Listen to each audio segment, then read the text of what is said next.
Slick back. No, no, slick back. That's what I said. Slick back. No, nigga, I'm a complete slick back. Complete slick back. Complete slick back. Are you that? I'm a complete slick. Assalamualaikum warahmatullahi wabarakatuh. Kami dari kelompok 4 kelas manajemen P2K akan memaparkan materi tentang bab 9, yaitu manajemen risiko sebagai pemenuhan tugas ujian akhir semester mata kuliah seminar manajemen pemasaran semester 7 Universitas Muhammadiyah Surabaya. Kelompok kami terdiri dari Anissa Aulia Salsabila, Aisyah Putri Ismawan, dan saya sendiri Arandia Dara Pinterella. Topik pembahasan untuk manajemen risiko ada 5. Yang pertama yaitu pengertian risiko. Yang kedua adalah tujuan dari manajemen risiko. Kemudian yang ketiga adalah fungsi manajemen risiko. Yang keempat adalah proses pengelolaan risiko. Dan terakhir, yang kelima adalah kedudukan manajemen risiko. Yang pertama, pengertian risiko. Risiko adalah bahaya, akibat, atau konsekuensi yang dapat terjadi sebagai dampak dari sebuah proses yang sedang berlangsung atau kejadian yang akan datang. Dalam bidang asuransi misalnya, risiko dapat diartikan sebagai suatu keadaan ketidakpastian atau keadaan yang tidak dikehendaki dan menimbulkan kerugian. Risiko itu dapat menimpa suatu individu, organisasi, atau institusi. Dalam manajemen risiko, ada beberapa tingkatan atau risk degree. Yang pertama yaitu risiko besar dan risiko kecil. Manajemen risiko adalah suatu pendekatan terstruktur atau metodologi dalam mengelola ketidakpastian yang berkaitan dengan ancaman. Manajemen risiko adalah sistem pengawasan risiko serta sistem perlindungan inventaris harta benda, keuntungan dan hak milik yang dimiliki sebuah badan usaha, perusahaan, atau individu dari kemungkinan kerugian. Dalam pelaksanaannya, manajemen risiko itu melibatkan segala cara, baik itu melibatkan manusia, organisasi, staf, atau manajer. Risiko sendiri dapat diartikan sebagai ketidakpastian yang timbul dari sebuah perubahan. Ketidakpastian itu dapat berdampak menguntungkan. Hal ini biasa dikenal dengan istilah kesempatan atau opportunity. Kemudian, ketidakpastian juga dapat berimbas kerugian atau yang biasa dikenal dengan istilah risiko atau risk. Jadi, manajemen risiko merupakan suatu langkah pendekatan yang komprehensif dan logis untuk menangani semua kejadian yang menimbulkan kerugian. Yang kedua, tujuan manajemen risiko. Tujuan manajemen risiko ada 5. Yang pertama yaitu memastikan resiko-resiko yang ada telah teridentifikasi dan dinilai tingkatannya atau risk degree-nya, serta dibuatkan rencana tindakan.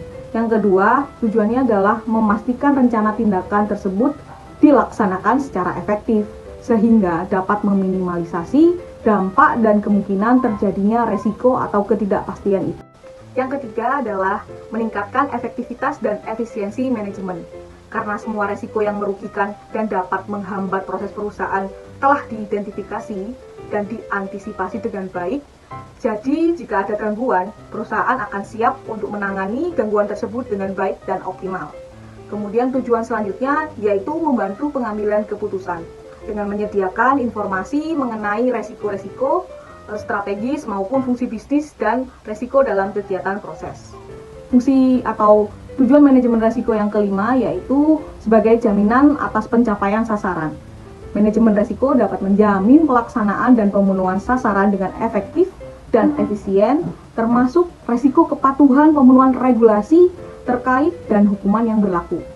Meningkatkan hubungan baik dengan pemangku kepentingan seperti pihak ketiga, customer, ataupun pemerintah itu sendiri. Baik, di sini saya akan menjelaskan mengenai fungsi manajemen risiko. Untuk fungsi dari manajemen risiko sendiri yaitu bertanggung jawab untuk membentuk kerangka kerja dan proses manajemen risiko dalam menghadapi risiko-risiko signifikan yang dapat mempengaruhi pencapaian tujuan organisasi. Integrated Risk Management menerapkan kegiatan pencegahan dan pengurangan dampak negatif dari risiko.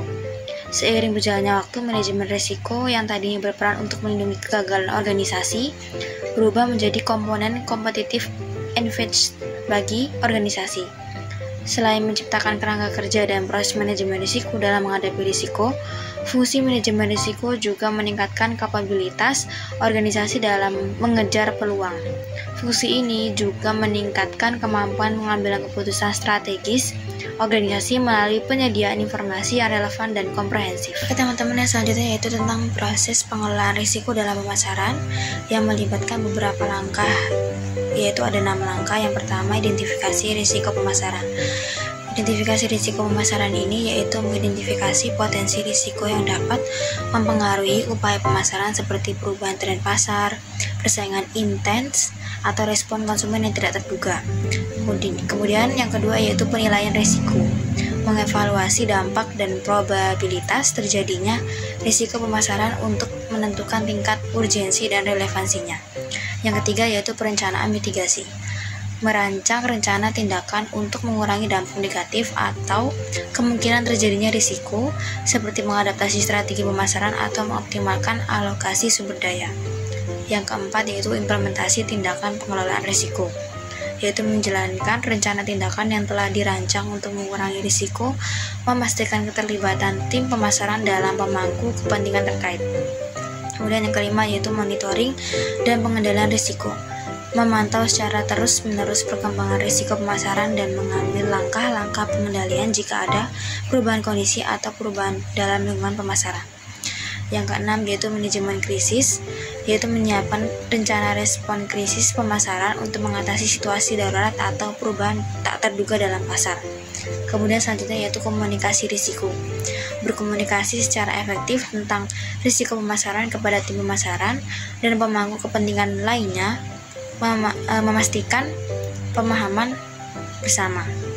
Kemudian yang terakhir yaitu pengukuran kinerja risiko, menilai sejauh mana strategi manajemen risiko telah berhasil dan memperbaiki pendekatan jika diperlukan, berdasarkan hasil kampanye pemasaran dan respon pasar. Proses ini membantu organisasi pemasaran untuk proaktif mengidentifikasi, mengelola, dan mengurangi risiko yang mungkin mempengaruhi tujuan pemasaran mereka. Kedudukan manajer risiko di Indonesia pada saat ini dapat dikatakan masih sangat jarang perusahaan yang mempunyai manajer atau bagian yang khusus untuk menangani pengelolaan risiko secara keseluruhan yang dihadapi oleh suatu perusahaan. Yang sudah ada umumnya baru seorang manajer asuransi yang fungsinya hanya mengurusi masalah-masalah yang berhubungan dengan perusahaan asuransi, di mana perusahaan menjalin hubungan antara yang meliputi antara lain mengurusi penutupan kontrak-kontrak asuransi, mengurusi ganti rugi bila terjadi peril atau sebagainya. Di negara-negara yang telah maju, terutama di Amerika Serikat, perusahaan besar umumnya telah memiliki manajer risiko dengan berbagai nama jabatan, antara lain manajer risiko, manajer asuransi, direktur risiko, dan juga sebagian yang kedudukannya umumnya setingkat dengan manajer tingkat menengah. Tugas pada manajer ini umumnya mencakup mengidentifikasi dan mengukur kerugian diekspos, menyelesaikan klaim-klaim asuransi, merencanakan dan mengelola jaminan tenaga kerja, ikut serta mengontrol kerugian dan juga keselamatan kerja. Untuk kerjasama dengan departemen lain, seorang manajer risiko tidak bekerja dalam isolasi dalam melaksanakan kegiatan yang berkaitan dengan penanggulangan risiko. Ia tidak bekerja sendiri. Tugas utama manajer risiko adalah mengidentifikasi dan merumuskan kebijaksanaan dalam penanggulangan risiko. Jadi, dalam pelaksanaan penanggulangan risiko, manajer risiko ini perlu bekerja sama secara harmonis dengan departemen atau bagian lain yang bersangkutan. Tentunya perlu kerjasama tersebut dapat dianalisis melalui kegiatan-kegiatan dari departemen bagian yang berkaitan dengan penanggulangan risiko, yaitu yang pertama ada bagian akunting. Jadi kegiatan-kegiatan terutama pada bagian ini berkaitan dengan upaya mengurangi penggelapan dan pencurian oleh karyawan sendiri ataupun pihak lain. Lalu yang kedua ada di bagian keuangan. Bagian ini terutama berkaitan dengan upaya untuk mendapatkan informasi tentang kerugian, gangguan terhadap cash flow dan sebagainya. Yang ketiga ada di bagian marketing. Pada bagian ini berkaitan dengan resiko tanggung gugat. Artinya, resiko adanya tuntutan dari pihak luar atau pelanggan karena perusahaan melakukan sesuatu yang tidak memuaskan untuk mereka atau untuk konsumen tersebut. Yang keempat ada bagian produksi. Bagian produksi ini mencakup upaya-upaya yang berkaitan dengan pencegahan terhadap adanya produk-produk yang cacat, yang tidak memenuhi syarat dan juga kualitas, dan pencegahan terhadap pemborosan pemakaian bahan baku, bahan pembantu maupun peralatan. Yang kelima, bagian maintenance. Bagian ini adalah yang bertanggung jawab terhadap pelaksanaan perawatan gedung, pabrik, serta peralatan-peralatan lainnya yang kesemuanya sangat vital guna mencegah, mengurangi frekuensi maupun kegawatan dan dari suatu kerugian ataupun peril. Yang terakhir adalah bagian personalia. Bagian personalia ini memiliki tanggung jawab yang berkaitan dengan penanggulangan risiko terhadap diri karyawan.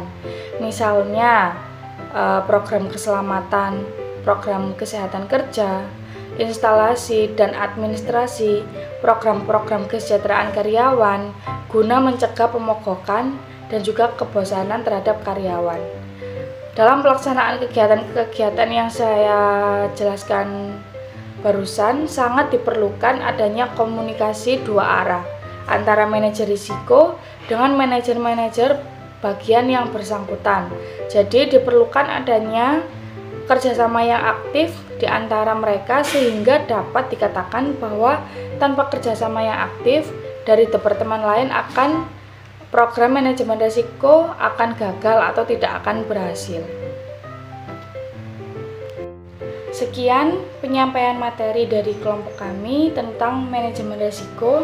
Kurang lebihnya mohon dimaafkan. Wassalamualaikum warahmatullahi wabarakatuh.